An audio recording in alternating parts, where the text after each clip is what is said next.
You ask Tiger to solve. This deals with linear equations with one unknown. The final result is x equals 16/5. Let's solve it step by step.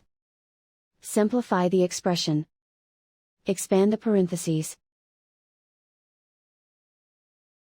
Simplify the arithmetic. Expand the parentheses.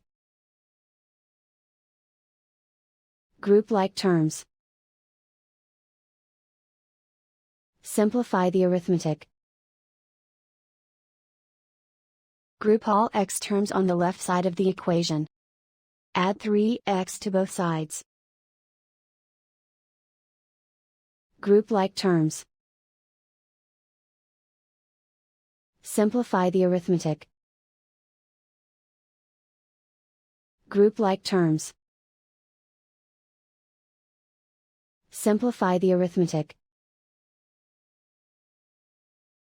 Group all constants on the right side of the equation. Add 2 to both sides. Simplify the arithmetic.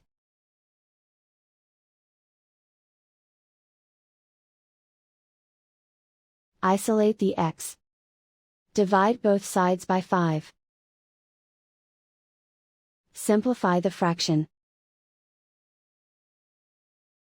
And so the final result is x equals 16/5.